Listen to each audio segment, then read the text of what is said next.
Namaste, నేను Kavitha. Welcome to I dream news. Why not 175? Why AP needs Jagan అంటూ CM Jaganmohan Reddy last మినిట్లో ఏమైనా risk చేస్తున్నారా? ఎందుకని చివర్లో అభ్యర్థులు మార్చాల్సినటువంటి పరిస్థితి వచ్చింది? అక్కడ గ్రౌండ్ లెవెల్లో వస్తున్నటువంటి ఇన్పుట్స్ లేకుంటే అంతర్గతంగా ఉన్నటువంటి సర్వేలు వీటితో పాటుగా ఇంకా ఏవైనా మార్పు వెనకాల కనిపిస్తున్నాయా కారణాలుగా? వీటి గురించి మనం మాట్లాడుకోబోతున్నాం. ప్రస్తుతం మనతో పాటుగా ఉన్నారు state joint secretary Karumuri Venkatareddy గారు. వెంకటరెడ్డి గారు నమస్కారం అండి. సో లాస్ట్ మినిట్లో మార్పులు అనేవి మీకు తెలుసు, ఎలక్షన్స్ వస్తాయని మీకు తెలుసు, అక్కడ కొంచెం అక్కడ గ్రౌండ్ లెవెల్లో ఒక వ్యతిరేకత ఉందా లేకుంటే అసంతృప్తి ఉందా అనేది, ఎందుకని ఈ టైంలో మార్చాల్సిన అవసరం వచ్చింది? అందులో పర్టికులర్గా ఒక 20 రోజుల ముందుగానే ఎలక్షన్స్ వస్తాయని మీరు భావిస్తున్నప్పుడు అసలు ఒకటి జనరల్గా ఏంటంటే ఒక రాజకీయ పార్టీ 2014 ఎన్నికల్లో మేము రాజకీయ పార్టీ స్టార్ట్ అయినప్పుడు 2014లో సీట్ ఇచ్చిన వాళ్ళకి 2019లో అందరికి అదే సీట్లు ఇచ్చాము. దాంట్లో కొంతమంది వెళ్ళిపోయిన వాళ్ళు ఉన్నారు, కొంతమంది కొత్త వాళ్ళు వచ్చారు. 2014లో మా దగ్గర పోటీ చేసి ఓడిపోయిన వాళ్ళకి కొంతమందికి ఎమ్మెల్సీకి అకామిడేట్ చేస్తామని చెప్పి ఎమ్మెల్యేలుగా వేరే వాళ్ళకి అవకాశం ఇచ్చాం. అప్పుడు పోటీ చేసిన ఎంపీ అభ్యర్థులే 2019 పోటీ చేశారా? 2019లో పోటీ చేసిన తెలుగుదేశం అభ్యర్థులందరూ 2024లో వాళ్ళే పోటీ చేస్తారా? తెలుగుదేశం మనం 170 స్థానాలకు పోటీ చేసింది కదా, ఫస్ట్ టైం నాకు తెలిసి. ఎందుకంటే వాళ్ళు అప్పుడు పొత్తుల్లో వెళ్ళేవాళ్ళు. పోయినసారి 175కు పోటీ చేశారు కదా. 175లో పోటీ చేసిన వాళ్ళకి అదే స్థానాలను మళ్ళీ ఇప్పుడు కంటిన్యూ చేస్తున్నారా? లేదు. 2014లో గంటా శ్రీనివాసరావు భీమిలి ఎమ్మెల్యే, విశాఖ నార్త్కి ఎందుకు పంపించాడు చంద్రబాబు? మా అంతర్జాతీయ మహిళా అధ్యక్షురాలు ఉంది వంగలపూడి అనిత అని, చాలా బాగా ఫేమస్ ఆంధ్రప్రదేశ్లో. ఆమె పాయకరావుపేట నుంచి ఎమ్మెల్యేకి గెలిచింది 2014. కొవ్వూరు ఎందుకు పంపించారు 2019? ఆయన ఉన్నాడు బీరు శాఖ మంత్రి, బీరు ఆరోగ్యానికి మంచిది టానిక్ అని చెప్పాడు. కొవ్వూరు నుంచి జవహర్ అని మంత్రిగా చేశాడు. ఆయన ఎందుకు ఇక్కడికి కృష్ణా జిల్లా తీసుకొని వచ్చారు అతన్ని? అంటే వాళ్ళు చేసే దాన్ని అంటే మార్పులు చేర్పులు ఎక్కడైనా సహజం రాజకీయ పార్టీలో. ఇప్పుడు మేమున్నాం, పోయినసారి రేపల్లి నియోజకవర్గానికి అంతకుముందు కంటెస్ట్ చేస్తా వరుసగా మోపిదేవి వెంకటరమణారావు గారు ఉన్నారు. ఆయన మత్స్యకార సామాజిక వర్గం. ఆయన 2 సార్లు మొన్న ఓడిపోయినా కూడా ఎమ్మెల్సీగా తీసుకొని మంత్రి ఇచ్చాం, మళ్ళీ ఇప్పుడు రాజ్యసభ ఇచ్చాం. ఈసారి జగన్మోహన్ రెడ్డి గారు అక్కడ గౌడ సామాజిక వర్గానికి అవకాశం ఇవ్వాలనుకున్నారు. ఎందుకంటే గుంటూరు జిల్లా, ఉమ్మడి గుంటూరు జిల్లాలో 17 స్థానాలు ఉన్నాయి. మేము లాస్ట్ టైం గౌడ సామాజిక వర్గం అకామిడేట్ చేయలేకపోయాం. యువతల కృష్ణా జిల్లాలో జోగి రమేష్ గారికి చేసాం, బట్ గుంటూరు జిల్లాలో ఒకటి ఇవ్వాలనేది ఆలోచన. అందుకని సామాజిక వర్గాలలో మార్పుల్లో భాగంగా మోపిదేవి వెంకటరమణ గారు కాదని గౌడ సామాజిక వర్గానికి ఇచ్చాం. అంతే తప్ప మోపిదేవి గారు బాగా పనిచేయలేదని ఎవరు చెప్పారు? అక్కడ 2 ఆళ్ళ రామకృష్ణారెడ్డి గారు, అది బీసీ సామాజిక వర్గ సీటు. కానీ మేము పార్టీ పెట్టినప్పుడు ఫస్ట్ మాకు అక్కడ అభ్యర్థిగా ఆళ్ళ రామకృష్ణారెడ్డి గారు ఉన్నారు, 14 ఓట్లతో గెలుచున్నారు. సో రెండోసారి మార్చాలనుకున్నాం 2019లో. బట్ అక్కడ లోకేష్ పోటీ చేస్తున్నాడు. ఆ టైంలో చేస్తున్నప్పుడు సరే సిట్టింగ్కి అవకాశం కల్పిద్దాము అనే ఆలోచనతో ఆ రోజు అప్పుడే చెప్పాము, 5 ఏళ్ల క్రితమే చెప్పామని, ఇది 2024లో బీసీ సామాజిక వర్గానికి ఇక్కడ అవకాశం ఇస్తామని. సో ఇలా మార్పులు చేర్పులు అనేది కంటిన్యూ ఉంటుంది. ఎందుకంటే మేము మంత్రివర్గమే మార్పులు చేర్పులు చేసాం, స్టార్టింగే చెప్పాం. ఇది కూడా చెప్పాం కదా, ఇది కూడా మీకు ఏం చెప్పాం? దాదాపుగా మాకు 1.5-2 సంవత్సరాల క్రితం మా గడప గడప స్టార్ట్ అయినప్పుడే మేము మీకు ఇక్కడ పర్ఫార్మెన్స్ని చూసి మీరు కానీ ప్రజల్లో ఉండాలి, మీరు ఎక్కువ మెజార్టీ తెచ్చుకునేటట్టు ఉండాలి, ఏదో బొటాబొట్ని గెలిచేటట్టు ఉంటే కూడా కాదు, ఎక్కువ మెజార్టీ రావాలి. ఎందుకంటే దాని రేపొద్దున ఎంపీ మీద కూడా ఇంపాక్ట్ చూపిస్తాయి కాబట్టి. ఎందుకంటే మనకి ఎంపీ ఎమ్మెల్యే ఎలక్షన్ ఒకేసారి వస్తాయి ఆంధ్రప్రదేశ్లో, తెలంగాణలో లాగా కాదు కాబట్టి. సో ఇప్పుడు ఇక్కడ మెజారిటీ అనేది రేపొద్దున ఎంపీ సీటుకి కూడా దాన్ని చూపిస్తుంది కదా. ఇక్కడ మెజారిటీ తగ్గితే ఎంపీ సీట్కి ఇబ్బంది కదా. సో అందుకని మేము ముందే చెప్పిన దాంట్లో భాగంగా గడప గడపలో దాదాపు 7-8 సార్లు ముఖ్యమంత్రి గారే స్వయంగా రివ్యూ వాళ్ళందరినీ పిలిచి మాట్లాడి, అన్న ఇప్పుడు నేను ఇక్కడ అవకాశం ఇవ్వలేను, ఇంకో చోట రేపొద్దున అకామిడేట్ చేస్తున్నాను, ఇదిగో మీకు ఇప్పుడు ఉంది చిలకలూరుపేట నుంచి రజనీ గారిని గుంటూరు 2కు పంపించారు. సో మేరుగు నాగార్జున గారిని సంతనూతలపాడు, లేదంటే ఆదిమలపు సురేష్ గారు మొట్టమొదటి మా సంతనూతలపాడు ఎమ్మెల్యే 2014లో. 2019లో మా పార్టీ నుంచి ఎర్రగొండపాలెం పంపించారు, అక్కడ గెలిచి వచ్చారు. కొండేపు పంపిస్తున్నాం. ఇప్పుడు ఎందుకు కొండేపు? మేము 2 సార్లు ఓడిపోయిన సీటు, ఇప్పుడు ఖచ్చితంగా గెలవాలి. మన 175లో అన్ని సీట్లు మాకు ఇంపార్టెంటే కదా. దాన్ని రిస్క్ అంటే ఎట్లా? సరే మేము రిస్క్ చేస్తున్నామని అపోజిషన్ అనుకుందనుకో, వాళ్ళకే హ్యాపీ కదా. అపోజిషనాలు సంబరపడాలి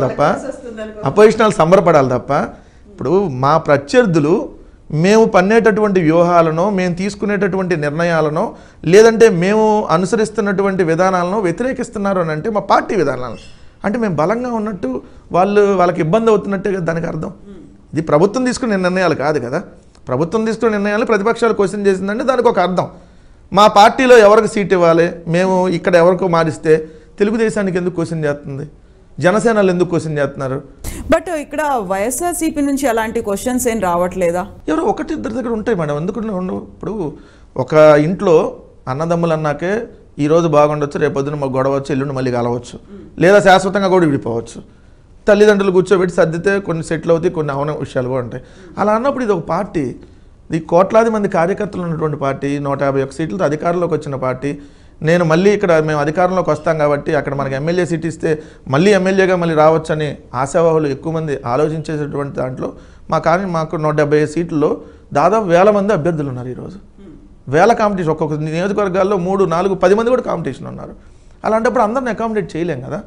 ఈ రాష్ట్రంలో ఉన్న 175 మందికి అకామిడేట్ చేయగలం. దాంట్లో ఇప్పుడు మీరు ట్రై చేయొచ్చు, నేను ట్రై చేయొచ్చు, ఇంకోళ్ళు ట్రై చేయొచ్చు, రకరకాలుగా ఉంటే అందరికీ రాదు కదా. రానప్పుడు కొంతమంది ఏం చేస్తారు, అవతల పార్టీ వాళ్ళు మేము ఇస్తాం రమ్మన్నారు అనుకోండి, మా పార్టీని తిట్టి బయటికి వెళ్ళిపోతారు.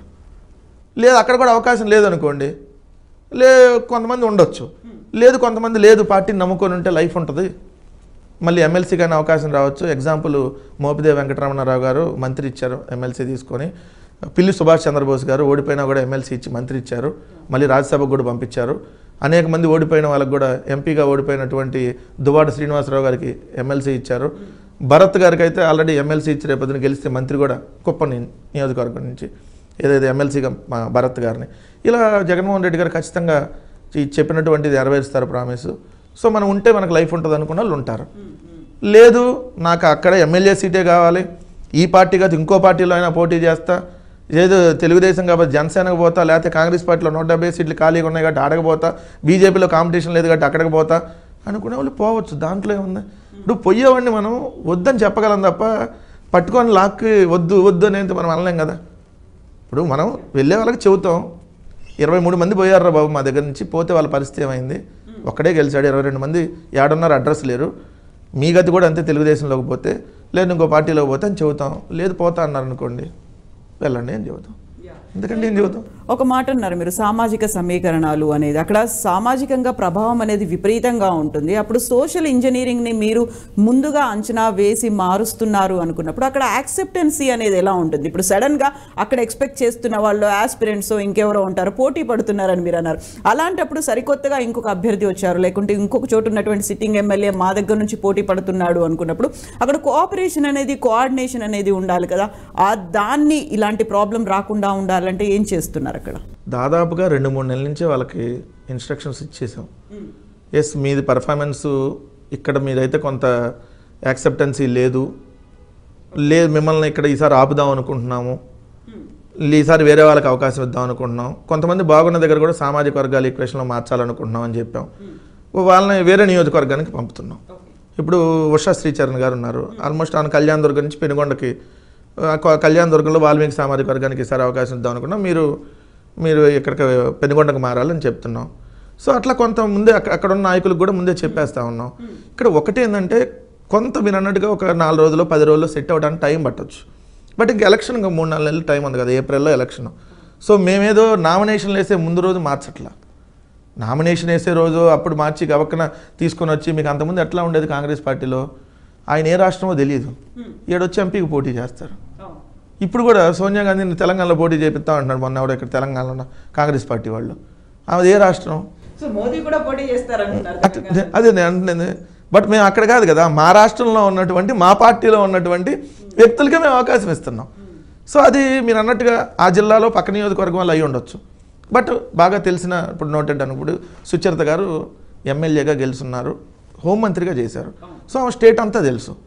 అలాంటిది తాటికొండ పక్కనే నియోజకవర్గం, పత్తిపాడు ఆనుకొని ఉంటుంది తాటికొండ, పత్తిపాడు తాటికొండ బోర్డర్స్, ఆమెను పక్క నియోజకవర్గానికి పంపించాం. ఎందుకు తాటికొండ మళ్ళీ ఈసారి రాజధాని సీటు ఖచ్చితంగా గెలవాలి, పోయినసారి మా పార్టీలో గెలిచిన తెలుగుదేశానికి అమ్ముడు పోయింది కాబట్టి ఉండవల్లి శ్రీదేవి, సో ఇక్కడ మార్చాం. ఎందుకు పత్తిపాడులో ఖచ్చితంగా గెలుస్తాం, తాటికొండ ఏమైనా తీసుకొని వచ్చినప్పుడు నోటెడ్ ఫేస్ కాబట్టి అట్లా కొన్ని మార్పులు చేర్పులు జరుగుతున్నాయి. సామాజిక వర్గం అనేది మొట్టమొదటి ప్రాధాన్యత. ఎందుకంటే ఈ భారతదేశంలో 75 సంవత్సరాలు అవుతున్న కొన్ని సామాజిక వర్గాలు ఇప్పటి వరకు కూడా అసెంబ్లీకి వెళ్ళినటువంటి దాఖలాలు లేవు. కనీసం వాళ్ళకి మున్సిపాలిటీలో వార్డు మెంబర్గా ఇచ్చిన దాఖలాలు కూడా లేవు. అలాంటిది మేము కొన్ని సామాజిక వర్గాలను, మేమంటే విజయవాడలో నగరాలు అనే సామాజిక వర్గం ఉందని ఎవరికి తెలియదు, విజయవాడలో ఉన్న పబ్లిక్కే తెలియదు, పొలిటికల్ లీడర్స్ కూడా తెలియదు. బీసీలో నగరాలనే ఒక కమ్యూనిటీ ఉంది, ఆ నగరాలనే కులం అనేది ఉందని ఎవరికి తెలియదు. కానీ అలాంటి రాయన భాగ్యలక్ష్మి గారిని విజయవాడ మేయర్ చేశారు జగన్మోహన్ రెడ్డి గారు. సో అలా వెనకబడినటువంటి కులాలు, వడ్డెర సామాజిక వర్గం, ఇంకో సామాజిక వర్గం, వాళ్ళందరికీ కనీసం ఎమ్మెల్సీ గానో ఎమ్మెల్యే గానో చట్టసభల్లో వాళ్ళకు కూడా ప్రాతినిధ్యం ఇవ్వాలి. ఎందుకంటే 75 ఏళ్ళు అవుతుంది స్వాతంత్రం వచ్చి, ఇప్పుడు కూడా కొన్ని కులాలు ఇంకా అసెంబ్లీలో రాలేదు అని అంటే, అంతకుముందు ఇప్పుడు రిజర్వేషన్స్ ఉన్నప్పటికీ కూడా ఉన్నా కూడా రావట్లేదు అని అంటే ఇంక మనం ఇంకెక్కడున్నట్టు. సో అందరికీ సమాన అవకాశాలు ఉండాలి. ఈ రాష్ట్రంలో ఎస్సీ, ఎస్టీ, బీసీ మైనార్టీలు అత్యధికంగా ఉన్నారు. వాళ్ళు ఉన్నటువంటి ఆ సామాజిక వర్గాలకి ఎక్కువ సీట్లు కేటాయించాలి. ఇది ముఖ్యమంత్రిగా జగన్మోహన్ రెడ్డి గారు తీసుకుంటున్నటువంటి నిర్ణయం. పార్టీ అధ్యక్షుడిగా ఆయన ముందే తీసుకున్నారు 2019 ఎన్నికల్లో. ముఖ్యమంత్రిగా మేము వచ్చినాక అసెంబ్లీలోని చట్టం తీసుకొని వచ్చాం 50% ఎస్సీ, ఎస్టీ, బీసీ మైనార్టీలకు ఉండాలని. అలానే ఇప్పుడు కొంచెం సీట్లు పెంచాలి అనేది ఆలోచన. సో మేము పెంచుతుంటే అవతలాలు గగ్గోలు పెడుతున్నారు. ఎవరు మా వాళ్ళు పెట్టట్లా, తెలుగుదేశం వాళ్ళకి సంబంధించిన మీడియా జగన్మోహన్ రెడ్డి గారు 70 మారుస్తున్నాడు, 60 మారుస్తున్నాడు, ఓడిపోతున్నారని మారుస్తున్నారు. చంద్రగిరిలో ఓడిపోయి కుప్పంకు మారింది ఎవరు? చంద్రబాబు నాయుడే కదా. గంట లేదంటే మీరు అన్న కొన్ని పేర్లు ఎందా అనిత, వీళ్ళందరినీ ఎందుకు మార్చారు మీరు? ఇప్పుడు కూడా అసలు మీ నియోజకవర్గం ఎక్కడ? మీతో రామారావు గారిది ఇక్కడ వచ్చేటప్పుడు గుడివాడ. మరి మీరు రామారావు గారు వారసులు అయితే అక్కడి నుంచి ఎందుకు పోటీ చేయట్లా? బాలకృష్ణ గారు నాకు హిందూపురం ఎందుకు పోటీ చేపిస్తున్నారు? గుడివాడలో ఎందుకు పోటీ చేయించట్లా? చంద్రబాబు నాయుడు చంద్రగిరి కదా, నారావారిపల్లె, మరి ఎందుకు కుప్పంలో పోటీ చేస్తున్నాడు? అంటే మీరేమో ట్రాన్స్ఫర్లు అవ్వచ్చు, మీరేమో ట్రాన్స్ఫర్లు చేయొచ్చు, మీరేమో మీ ఉన్న ఊరు వదిలేసి పక్క ఎక్కడో వేరే జిల్లాల్లో పోటీ చేయొచ్చు. హిందూపూర్ ఆడ, గుడివాడ ఆడ మేడం, ఎంత దూరం హిందూపూర్కి గుడివాడకి? బాలకృష్ణ ఎందుకు హిందూపూర్లో పోటీ చేస్తున్నాడు? గుడివాడ సొంత ఊరు కదా అక్కడ ఎందుకు పోటీ చేయట్లా? మరి వీటన్నిటికి వాళ్ళు సమాధానం చెప్పరు. మేము సామాజిక న్యాయంలో భాగంగా అందరికీ పెద్దపీట వేయాలని కొన్ని మార్పులు చేర్పులు చేస్తుంటే మా ప్రభుత్వం మీద వ్యతిరేకతను మారుస్తున్నామని చెప్పి ఇదో పెద్దగా ప్రచారం చేస్తూ ఉన్నారు. బట్ ప్రజలైతే వీళ్ళు చేసేటటువంటి ప్రచారాలని నమ్మరు. కానీ బట్ ఆ మీడియాలో అయితే మాత్రం రోజు వాళ్ళ ఇష్టం మా మీద వ్యతిరేక కథనాలు వడ్డీ వారుస్తూనే ఉంటారు. ఇక వాళ్ళ విజ్ఞతగా వదిలేసాం అది. ఇప్పుడు జాతీయ పార్టీలు బీజేపీ, కాంగ్రెస్ కూడా ఆంధ్రప్రదేశ్ మీద విపరీతంగా ఫోకస్ పెట్టాయి. ఎందుకంటే అక్కడ అసెంబ్లీ ఎలక్షన్స్, పార్లమెంట్ ఎలక్షన్స్ రెండు కలిసి వస్తున్నాయి కాబట్టి. సో కేవలం ఎమ్మెల్యే అభ్యర్థుల్ని మాత్రమే మారుస్తున్నారా? ఎంపీలని కూడా మారుస్తారా? సిట్టింగ్లను కూడా మార్చే అవకాశం? ఆబ్వియస్లీ సిట్టింగ్ ఎంపీలను కూడా మార్పులు చేర్పులు ఉన్నాయి. పోయినసారి 25 మంది ఎంపీల్లో ఏదైతే 7 బీసీ సామాజిక వర్గానికి ఇచ్చున్నాం, ఈసారి కొంచెం పెంచే ఆలోచన ఉంది. రెండోది కొన్ని మార్పులు చేర్పులు. పోయినసారి ఎంపీగా పోటీ చేసిన వాళ్ళు ఒకళ్ళిద్దరు ఇప్పుడు ఎమ్మెల్యేగా తీసుకోవాలని, ఒకళ్ళిద్దరు మంత్రులుగా చేసిన వాళ్ళు కూడా ఏమైనా ఎంపీలుగా పంపించాలనే ప్రపోజల్స్ అన్నీ నడుస్తున్నాయి. ఖచ్చితంగా మార్పులు చేర్పులు ఎంపీల్లో కూడా ఉన్నాయి. ఎంపీలు, ఎమ్మెల్యేలు అన్నింటిలో మార్పులు. మంత్రివర్గంలో మార్పులు, కొత్త వారికి కొంతమందికి అవకాశం ఇచ్చాం. ఎమ్మెల్యే సీట్లో మార్పులు చేసి కొత్త వారికి మరికొంతమందికి అవకాశం ఇస్తాం. ఎప్పుడూ మీరే ఎమ్మెల్యేగా ఉండకూడదు కదా, ఇంకొకరికి అవకాశం రావాలి. వాళ్ళు కొన్నాళ్ళు చేసిన ఇంకోళ్ళకి కూడా రావాలి. అందరికి వస్తేనే కదా పార్టీ అన్నాక అందరికీ రావాలి. ఒకరోజు లేటుగా రావచ్చు, బట్ అందరికీ ప్రయారిటీ రావాలి. అందరికీ పార్టీని నమ్ముకున్న వాళ్ళందరికీ న్యాయం చేయాలి. ఒకళ్ళే 20 సంవత్సరాలు ఎంపీగా ఉండాలని ఏముంది? ఒక 5 ఏళ్ళు 10 ఏళ్ళు వాళ్ళు ఉన్నా ఇంకో 5 ఏళ్ళు ఇంకొకరికి అవకాశం ఇవ్వచ్చు. సో అలా మార్పుల చేర్పుల్లో భాగంగా జరుగుతుంది. సో మేమైతే ప్లాన్డ్గా ఉన్నాం. మా టార్గెట్, మేము పెట్టుకున్న టార్గెట్ చాలా పెద్ద టార్గెట్. ఈ దేశంలో ఏ రాజకీయ పార్టీ మొత్తం గెలవాలని ఎప్పుడు టార్గెట్ పెట్టుకోవాలి. బట్ మేము మన 151 గెలిచాం. దానికంటే ఒక సీట్ అయినా ఎక్కువ రావాలి, మొత్తం గెలవాలనే టార్గెట్ పెట్టుకున్నాం. 170, 175, 174 ఎక్కడో చోట ఉంటాం కదా. సో మేము మొత్తం గెలవాలని టార్గెట్ పెట్టుకుని వెళ్తున్నప్పుడు ఖచ్చితంగా మార్పులు చేర్పులు జరుగుతాయి. అలానే కొత్త వారికి అవకాశం వస్తుంది, కొంతమంది యూత్కి అవకాశం వస్తుంది. విడుదల రజనీ గారు చాలా చిన్న వయసులో ఎమ్మెల్యేగా అయ్యారు, మంత్రి అయ్యారు. సో అట్లానే ఇప్పుడు నిన్న భీమవరంలో జగన్మోహన్ రెడ్డి గారు, ఎవరైతే మన భీమవరం ఎమ్మెల్యే గ్రంథి శ్రీనివాస్ గారు 2004లో ఎమ్మెల్యే, అంటే 20 సంవత్సరాల క్రితం ఎమ్మెల్యే. ఆయన వయసు ఇప్పుడు 59, అంటే అప్పుడు 39 ఏళ్ళు. రాజశేఖర రెడ్డి గారు యంగ్ ఏజ్లో ఆయనకు అవకాశం ఇవ్వటం బట్టే కదా 2004లో ఆయన సీట్ వచ్చి ఎమ్మెల్యే అయ్యారు. సో అప్పుడు 20 సంవత్సరాల క్రితం ఆయన 39 ఏళ్ళు. సో అట్లా యూత్కి అవకాశం ఇవ్వాలి. సో అలానే ఇప్పుడు మా దగ్గర పోటీ చేసే వాళ్ళు చాలామంది ఈరోజు యువకులు ఉన్నారు. సో అందరికి అవకాశం రావాలి. యువకులు చాలా పార్టీ కష్టపడిన వాళ్ళు ఉన్నారు. సో దాంట్లో భాగంగా కొన్ని మార్పులు చేర్పులు ఉంటాయి. ఈ మార్పులు చేర్పులతో ఎవరో కొంతమంది అసంతృప్తి వ్యక్తం చేయొచ్చాం, బట్ లాంగ్ రన్ సంతృప్తి పొందుతారు. అది మీరు గుర్తుపెట్టుకుంటే ఈ అలకలో ఇయ్యో చిన్నది ఎవరో ఒకళ్ళిద్దరు వెళ్ళిపోయే వాళ్ళని మనం పట్టించుకోలేం. ఉన్నవాళ్ళు మనం ఫీల్ అవ్వచ్చు. ఎందుకంటే అరే నేను 5 ఏళ్ళు ఇక్కడ ఎమ్మెల్యేగా ఉన్నా కదా, నాకు ఇవ్వకుండా వేరే వాళ్ళకి ఇచ్చారు అని తాత్కాలికంగా అసంతృప్తి చెందవచ్చు. బట్ లాంగ్ రన్లో మళ్ళీ గవర్నమెంట్ వస్తుంది కాబట్టి ఏదో విధంగా మీరు సంతృప్తి చెందేటట్టుగా ఇంకో పదవుల్లో ఉంటారు. సో అది గుర్తుపెట్టుకుంటే మంచిది అనేది నా అభిప్రాయం. సో ఎన్నికల్లో ఇప్పటిదాకా చేసినటువంటి అభివృద్ధి సంక్షేమ కార్యక్రమాలు వీటన్నిటితో పాటుగా నెక్స్ట్ మళ్ళీ మనం ఏం ఆఫర్ చేయబోతున్నాం, ఎలాంటి హామీలు, మేనిఫెస్టోలు ఇవన్నీ ఉంటాయి.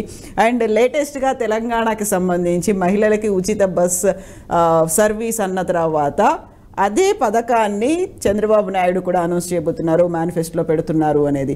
దీంతో పాటుగా వైఎస్ఆర్సీపీ కూడా గతంలో నవరత్నాల స్కీమ్, ఆ తర్వాత చేసినటువంటి అభివృద్ధి సంక్షేమం ఇప్పుడు అంతకు మించి అనేది ఎక్స్పెక్ట్ చేస్తున్నారు యూజువల్గా అయితే ప్రజలు. అలాంటప్పుడు ఇక్కడ మేనిఫెస్టో అనేది ఎలా ఉంటుంది, వాటికి సంబంధించినటువంటి కసరత్తు ఏం జరుగుతుంది? మేము ఇచ్చే ఉచిత పథకాలు కాదు, వాళ్ళ జీవన ప్రమాణ శైలి మార్చే పథకాలు మేము ఇచ్చాం. మేము అడ్డగోలుగా చంద్రబాబు నాయుడు లాగా మొత్తం అన్నీ చేసేస్తాం, మేము 650 హామీలు ఇంత పెద్ద పుస్తకాలు వేసి మేనిఫెస్టోలు మేము ఇచ్చింది 2 పేజీల మేనిఫెస్టో, 129 హామీలు మేము ఇచ్చాం. 129 హామీల్లో మేము ఒక సిపిఎస్ రద్దు అనే దాని మీద జిపిఎస్ అనేది మార్చాం. దశల వారి మద్యపాన నిషేధంలో కొంత ఆల్రెడీ సక్సెస్ అయి ఉన్నాం, తాగేవారి సంఖ్య తగ్గించాం. ఇంకా మేజర్గా ఆల్మోస్ట్ అన్ని పథకాలు ప్రజల్లోకి ఆల్రెడీ రీచ్ అయిపోయినటువంటివి. సో అవన్నీ 4.5 ఏళ్ళుగా ఇస్తూనే ఉన్నాం. మీరన్న ఉచిత బస్సు ప్రయాణం అనేది మొన్న ఒక ఈనాడు అనే పత్రిక ఉంది, ఆయన రామోజీరావు పత్రిక, మా మీద నిరంతరం విషయం చెప్పే పత్రికలో మేమేదో దాని మీద ఆలోచిస్తున్నామని రాశారు. ఎవరు చెప్పారు ఆలోచిస్తున్నామని? ఏమన్నా రామోజీరావు గారికి ఏమన్నా జగన్మోహన్ రెడ్డి గారు ఫోన్ చేసి చెప్పారా? మేము అటువంటి వేటి మీద ఆలోచన ఏమి లేదు. చంద్రబాబు నాయుడు కర్ణాటక పథకాలు, తెలంగాణ పథకాలు ఇంకోటి కాపీ కొట్టి వాళ్ళు మేనిఫెస్టో ఇస్తారేమో. జగన్మోహన్ రెడ్డి గారికి ఒక విజన్ ఉంది, ఏం చేస్తే మనం పేదల బతుకులు బాగుపడతాయి.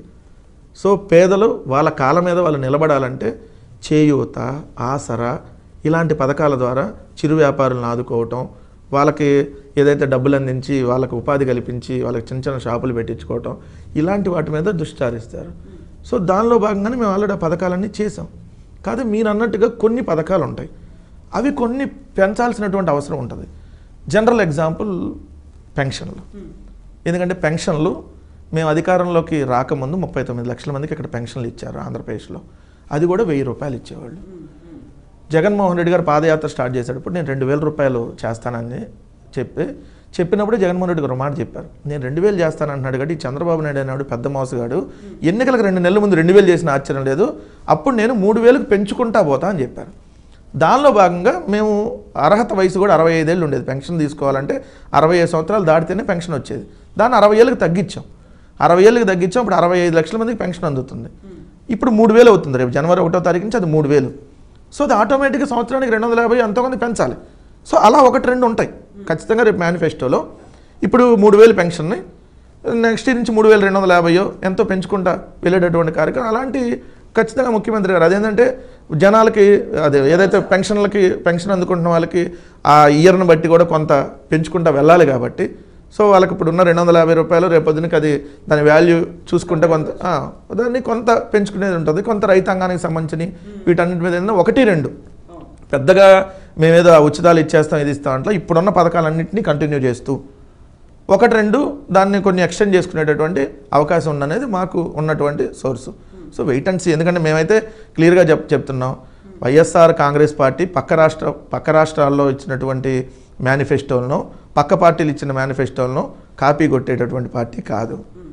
సో ఆ కాపీ కొట్టి వాళ్ళు అది ఇచ్చారు కాబట్టి మేము అది ఇస్తాం, వాళ్ళు అది చేశారు కాబట్టి మేము ఇది చేస్తాం, ఇట్లా మా దగ్గర ఉండదు, చంద్రబాబు నాయుడు దగ్గర ఉంటుంది.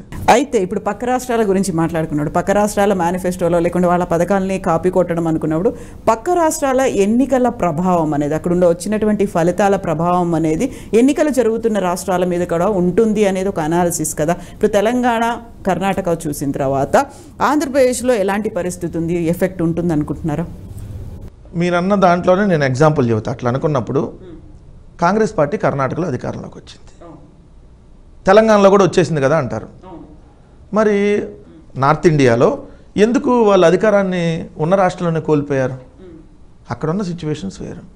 సో దాని ఇంపాక్ట్ ఎక్కడ పడింది అంటే కర్ణాటక ప్రజలు వచ్చి ఆంధ్రాలో ఓటేరు కదా, కర్ణాటకలో ఉన్న కాంగ్రెస్ పార్టీ ఆంధ్రాలో ఉండదు కదా, అక్కడ నాయకులు ఇక్కడ లేరు కదా. సో తెలంగాణలో ఉన్న కాంగ్రెస్ నాయకులు ఇక్కడ ఉంటారు కదా.